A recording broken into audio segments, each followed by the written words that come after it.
না, আপনারা দেখেছেন যে আমাদের রাজ্যে তো অনেক দেরিতে সারা ভারত ক্ষেত মজুরি ইউনিয়ন গড়ে উঠেছে।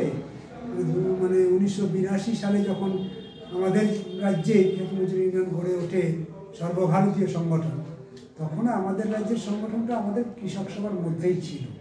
পরবর্তীকালে আমরা অনেক আলোচনা করার পর আমরা ঠিক করলাম যে ক্ষেত মজুরদের আলাদা সংগঠন দরকার, কারণ কৃষক এবং ক্ষেত মজুরদের বেশ কিছু দাবি যা পৃথক।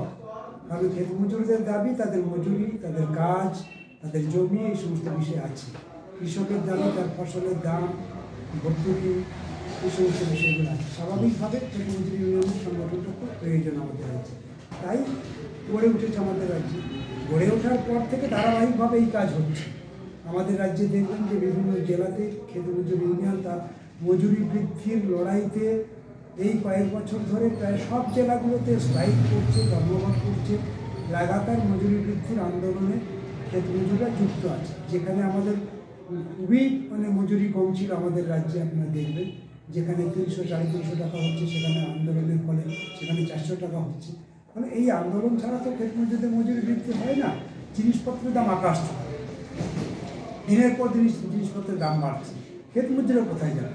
খেতে কাজ নেই, কৃষক আক্রান্ত, কৃষকের উপরে ধারাবাহিকভাবে আক্রমণ নামছে।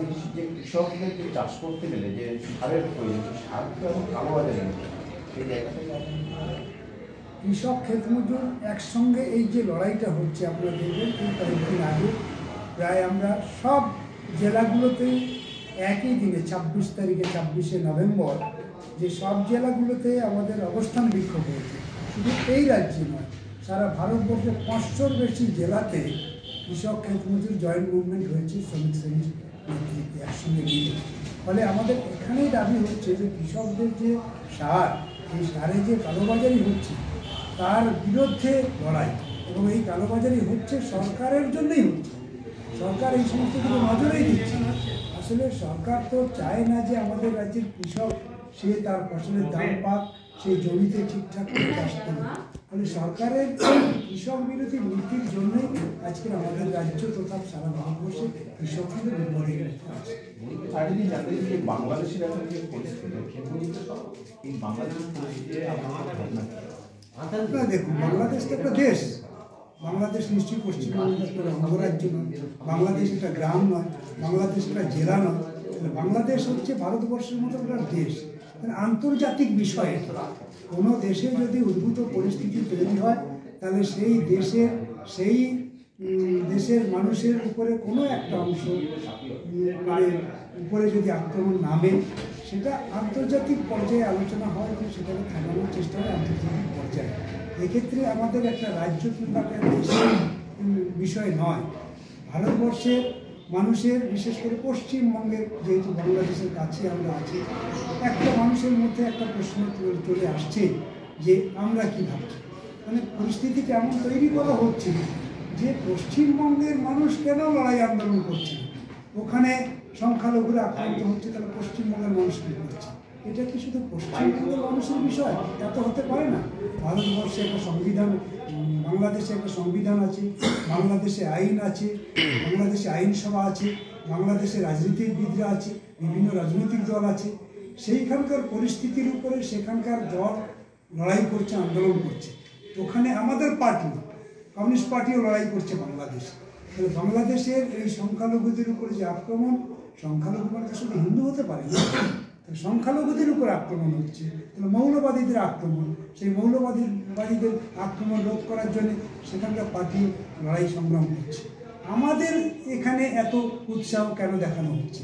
দেখানো হচ্ছে তার অন্যতম কারণ হচ্ছে, দেখবেন যে ভারতবর্ষে এই সময় দাঁড়িয়ে জিনিসপত্রের দাম যে জায়গায় দাঁড়িয়েছে, ভারতবর্ষে বেকার যেভাবে বেড়েছে, কর্মসংস্থান যেভাবে হারাচ্ছে, কৃষক যেভাবে আত্মহত্যা করছে, ক্ষেতমজুররা যেভাবে পরিযায়ী শ্রমিক হয়ে ভিন রাজ্যে ঘুরে বেড়াচ্ছে, এই সব কিছুকে আড়াল করার একটা অপকৌশল তৈরি করা হচ্ছে এখানে।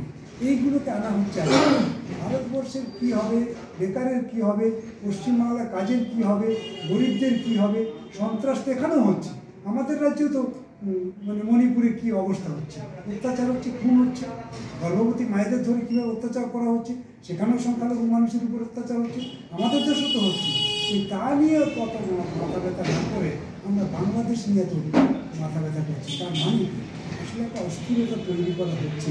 আমরা চাই এই অস্থিরতা নয়, স্ব রাজ্যে স্ব দেশে নিজের সমস্যা নিয়ে আলোচনা করুন, নিজের সমস্যা নিয়ে সমাধানের পথে হাঁটুন।